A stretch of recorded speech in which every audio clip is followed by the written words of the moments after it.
This is a true story, and I'll tell you now, thinking of it still leaves me a bit confused, but grateful too.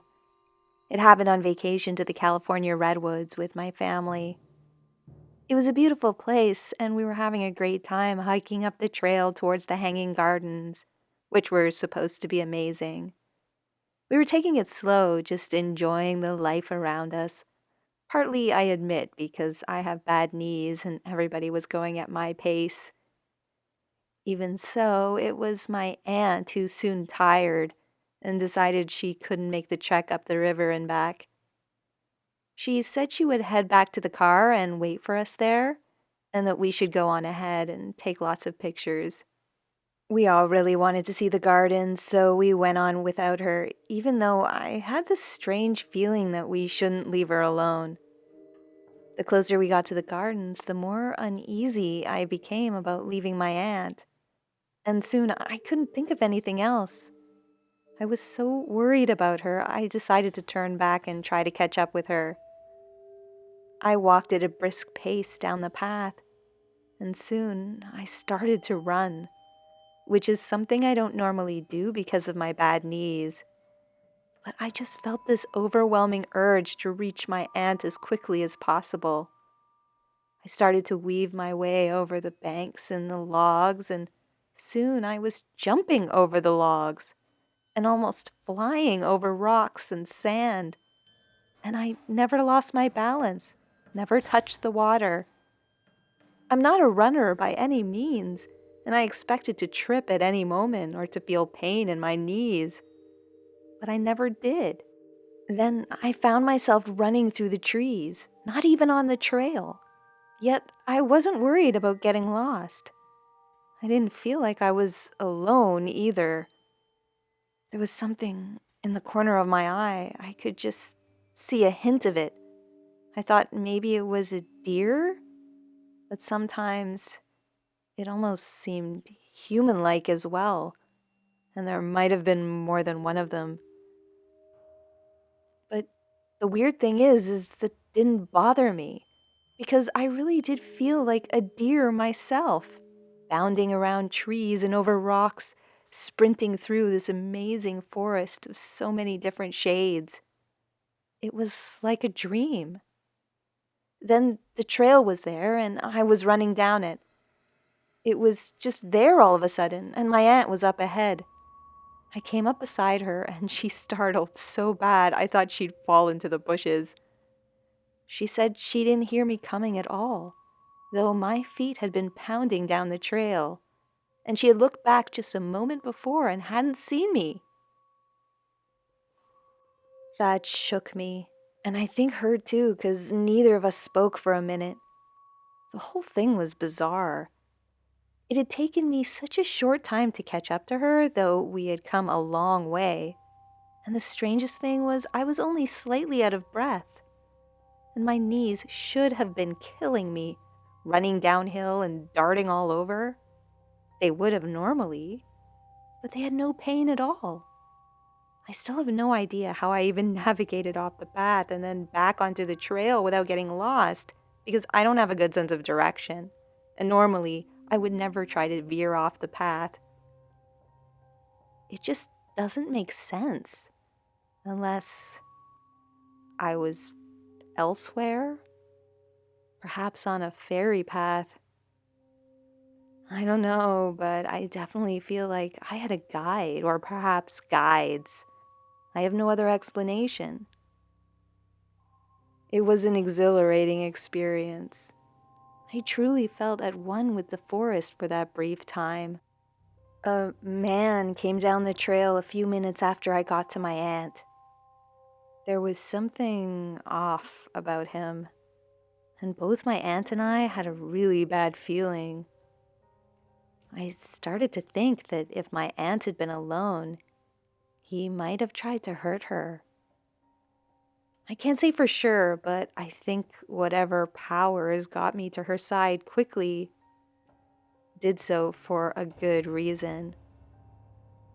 Anyway, she's safe, and I had an unforgettable experience. Even now, whenever someone says they want to go to the redwoods, I find myself thinking about it and longing to return, to feel that oneness again. I can't explain it, but I'm grateful.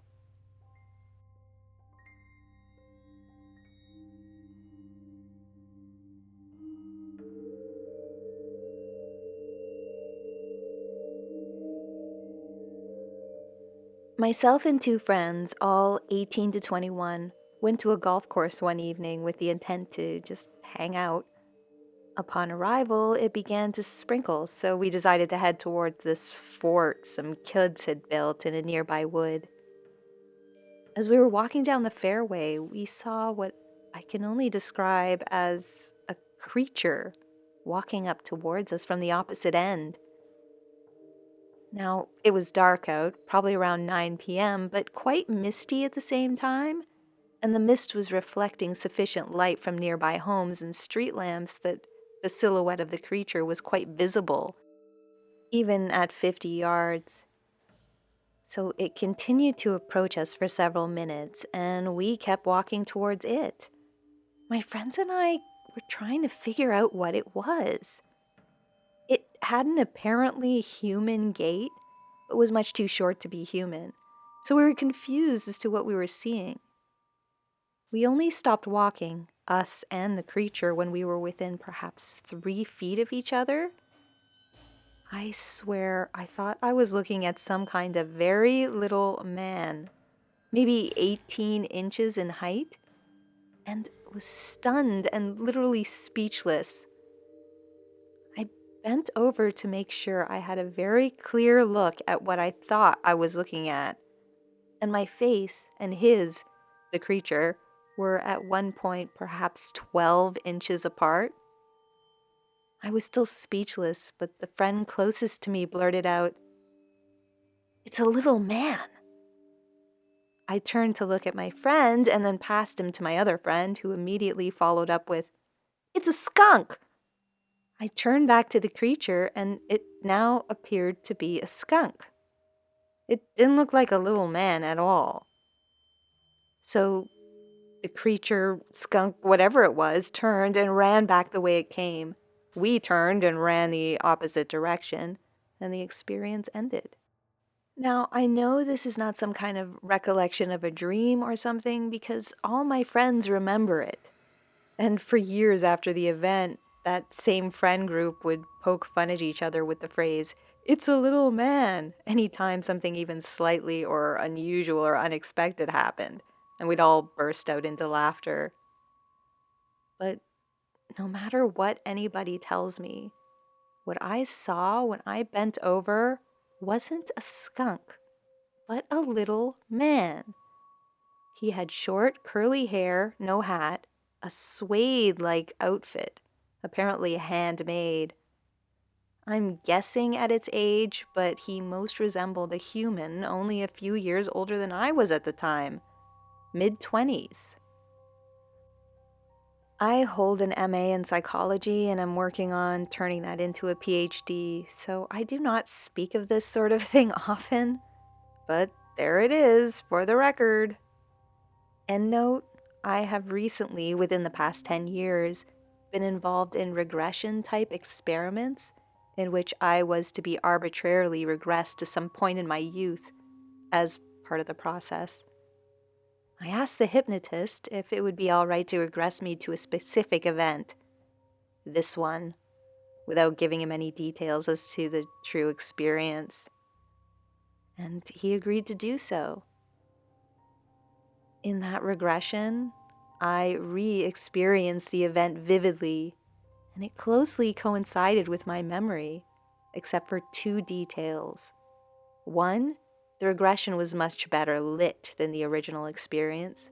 And 2, in the regression, what I saw when I turned back after my friend said, "It's a skunk," was more of a dense, black and swirling mist than any sort of creature. But before then, it looked like a man. The easiest comparison would be to the portrayal of Samwise Gamgee in the film series Lord of the Rings, but much shorter and with no cape. It looked quite human and quite solid. This isn't exactly what I would have expected a fairy to look like, and perhaps it was in fact something else. I don't delve much into the topic, but that's what happened. That's what I saw.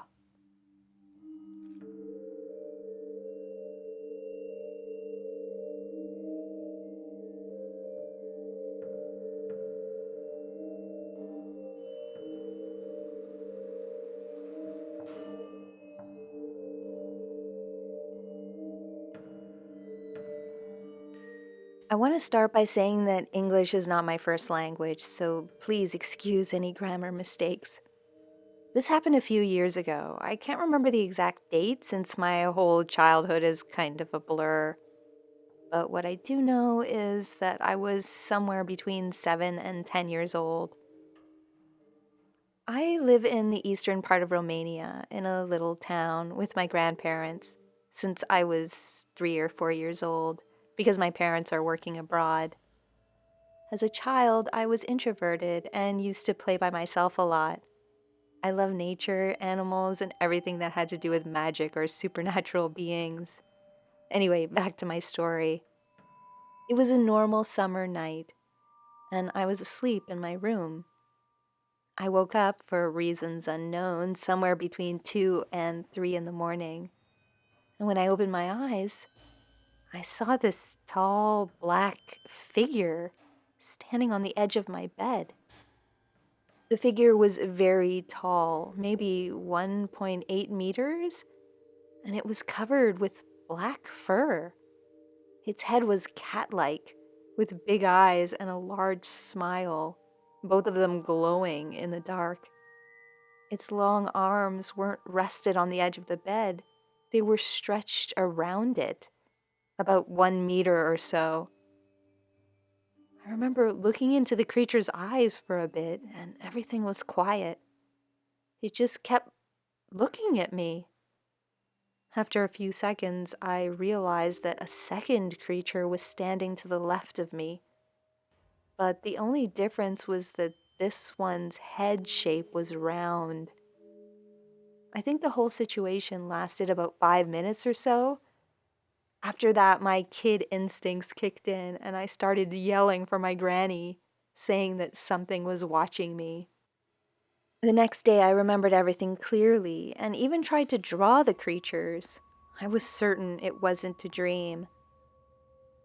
A few years later, I had a similar experience that also happened at night. It was somewhere between 2 to 4 a.m. And back then, the one who took care of me the most was my grandpa, so I used to fall asleep near him sometimes. I woke up instantly, like something made me do it. And when I opened my eyes, I saw a little man standing on my grandpa's feet. He was small, maybe 50 centimeters, and had a red pointed hat and brown pointed boots. I can't remember the exact clothes he wore, but I do remember his angry old man face. He was looking at the window and kept breathing heavily. I stared at him in sheer terror for what felt like 2 minutes, maybe, until he turned his head towards me. I remember squeezing my eyes tightly shut out of fear, but when I opened my eyes again, he was gone, completely vanished. My grandpa was still sleeping peacefully, so I calmed myself down and then fell asleep again. Now, as I said, I barely remember my childhood, but 2 years ago I got interested in witchcraft, though I never tried to practice it. As I was looking on YouTube, I stumbled across this witch's channel where she was talking about her encounters with the Fae. She had two similar stories to mine. Apparently, the Fae from my first story are a type of harmless Fae that feed on people's dreams. Too bad for them, I screamed my lungs out. But the Fae from my second story are a dangerous type of Fae. If I remember correctly, they're called red caps or something like that. They're known for killing people and soaking their hats in the blood of the people they killed. I now consider myself lucky that that creature I saw simply left that night and didn't harm me or my grandpa. After hearing these experiences, these memories from the YouTube channel, the Fae encounters I had as a child just came back to me. It was weird. It was like these memories that I lost just appeared, and now I remember them vividly, like they definitely happened. I found your channel 2 years ago, I think, and I got so obsessed with it that I watched all your videos, I have to admit. And some of them made me so scared that it was kind of hilarious. Since then, I've always wanted to try and share my story too, but I was scared it wouldn't be good enough, or I kept telling myself that I'm not very good at telling stories. But today, after watching a new video of yours, I decided to give it a try. I think fairies are beings of nature that live in the same world as us, but not in the same dimension. They are perhaps kept separate by a thin veil, if that makes sense. And that as long as you don't bother them or let them know that you know too much about their existence, they'll leave you alone. At least, I hope that's the case.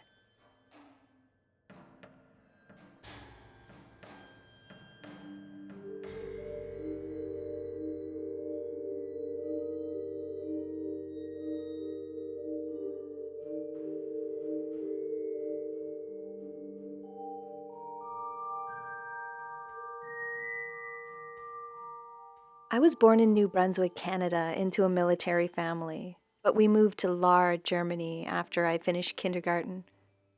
Because my father was in the military, we moved around a lot. A few weeks here, a year there, 6 months over there. We were always on the go. The place we moved to in Germany was not so bad. It was a nice apartment building with parks nearby and tons of kids my own age to play with. However, there were many fenced off areas where there were man made ponds or waterways coming off the Rhine River for water treatment plants and whatnot. There were tons of overgrown cattails and grass all around most of them. I was told never to climb those fences. Apparently, a kid drowned a long time ago having done so. So, one day in the winter, I must have been around 6 or 7 years old. I was on my way to school on my own, heading towards a walking path that led to my school.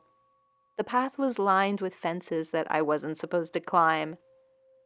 As I walked along, I spotted a hole in the chain link fence that hadn't been there before.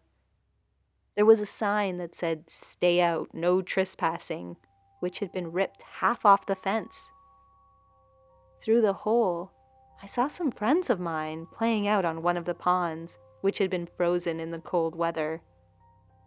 They were laughing loudly and having a grand old time without me. I was slightly insulted but curious, so I climbed through the hole and walked over to them. I knew the other kids well, and I walked out on the ice and greeted them cheerfully.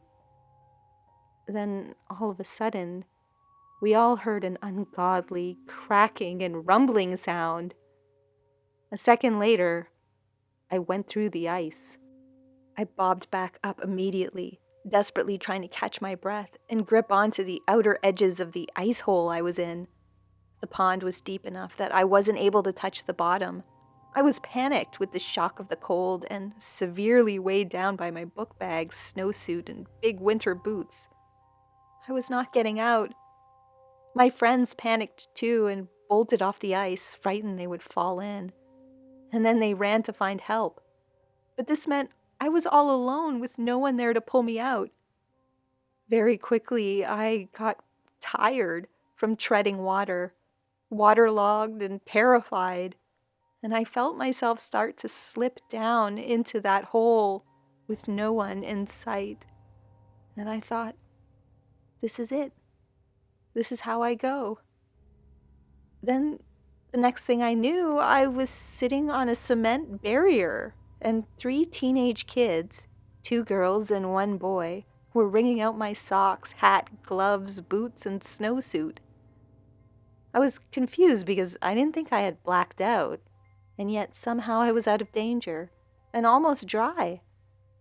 I said, "Who are you guys and where did you come from?" The only one to talk to me was the blonde girl, who smiled kindly.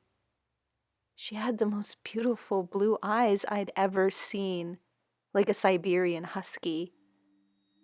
She put my hat and gloves back on, which were now almost dry, and said, "Go home, Nisha, and don't lie to your mother again. Go, little one, go." I felt this urge to do what this teenager said. I got up right away and started to run home to my apartment. But when I looked back, the three people were gone. There were no snow prints in the snow where they should have been. The only prints there were mine. I ran home as fast as my little feet would carry me. And it was only then that I wondered, how did those teenagers know my name? As far as I knew, we had never met before. I told my parents what happened, and they were so relieved to have me in one piece that they wanted to find my rescuers and give them a financial reward for the good deed in saving my life. But they were never able to locate or identify those teens, even with the resources my father had since he was in the military. No one knew who those teens were. No one had ever seen them before. And this was a tight military community where everybody pretty much knew everyone. Still, to this day, I don't walk out on the ice or let anyone I know do so. Sometimes I tell my 3-year-old daughter about the German water fairies who saved my life and told me to never lie. So I keep that promise to them and leave out food offerings by the water where I live now, in respect to them. I owe them everything.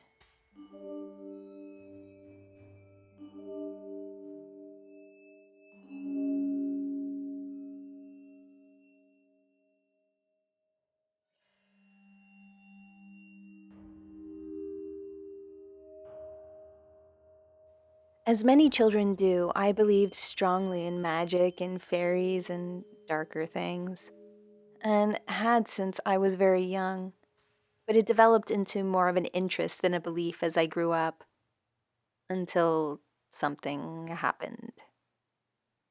It all started when I was in year 4. I live in England, so I was about 8 or 9 at the time. My school had lots of trees surrounding a large playing field and a thick, dark, wild patch of forest in the corner, planted many years before as a learning garden, but beyond the school's budget to complete. On one dark, wet day in late winter, I looked out to this wood and I saw something that still haunts me to this day. A pitch black, nearly tree height thing. Humanoid in its limbs, but completely unnatural in all others. It moved slowly through the garden behind the trees, toward me as I stood there, where I usually hung out at the corner of the playground under an old ash. It looked at me with a blank face, and then vanished back between the trees. That was the first of 3 times that I saw that particular entity. The second incident happened at a local park around dusk. I was about to head home by cutting a path through a grove of trees. As I entered the grove, I looked up, and this thing was there, looming over me. I screamed and fell to the ground. I closed my eyes for a split second, and when I opened them again, the thing was gone. There were only the trees. The third time I saw this creature was on a sickly, humid summer day in Sussex. I spotted it, moving through a grove of trees by a park, again near my school.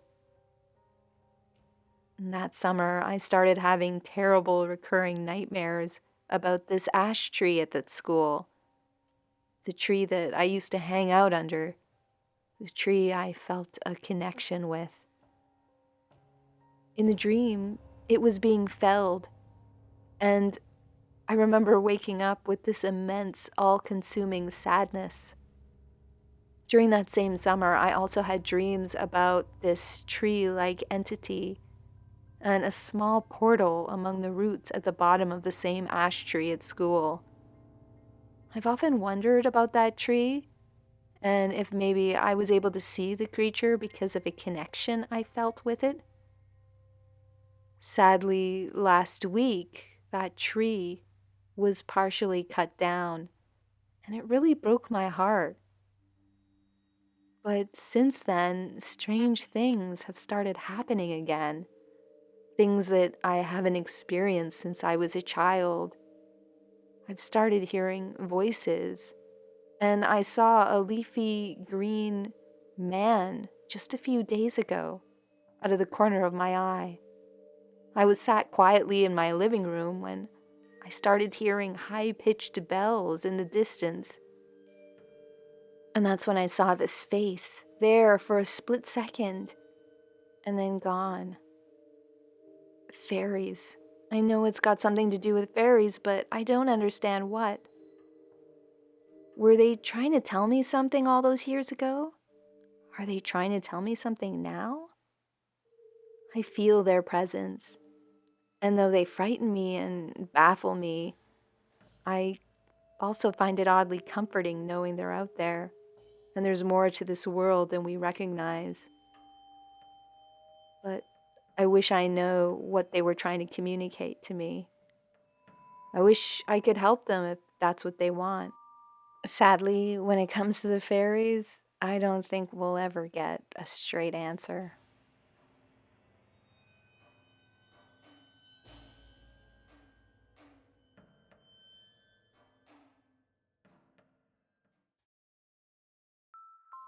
Thanks for watching, and thanks to all the subscribers who submitted their stories for this one. Let me know what you thought of these in the comments. If you have a story to share, definitely check out my website at scaryfairygodmother.com, link in the description. It has a spot where you can submit stories, comments, questions, or suggestions, and please don't be shy about it. One of the story submitters in this video mentioned that she was nervous, that she might have been, not the best storyteller. Don't worry about that at all. This really is the most welcoming, wonderful community here of fairy enthusiasts, and everybody's just so kind. I'm really grateful that I have such an amazing, supportive audience. So definitely don't be shy. Share your story. You won't regret it, and you'll probably hear it on this channel. While you're on the website, don't forget to sign up for my mailing list, Fairy Lights. It's free to sign up. If you already signed up for Fairy Lights, please check your inbox for my latest entry. If you don't see it, check your social or promotional folders or your spam filter, and make sure you whitelist Fairy Lights for next time. As always, special thanks to all my supporters on Patreon and to anyone who has joined the channel or made a one-time donation through PayPal or Ko-fi. I really appreciate you guys so much and the support you are giving this work. If you like this content and would like to support it, please check out my Patreon page and the other support options in the description below. The stories in this video came courtesy of subscribers and the Fairy Census, so thanks to everybody. The stories were edited for dramatic and narration reasons. If you'd like to read the original Census stories, please find the link to the Fairy Investigation Society in the description below. Don't forget to like, comment, share, and subscribe if you're new. It really, really helps the channel when you do that. And press the bell to receive notifications of new videos. And until next time, this has been a visit from your scary fairy godmother.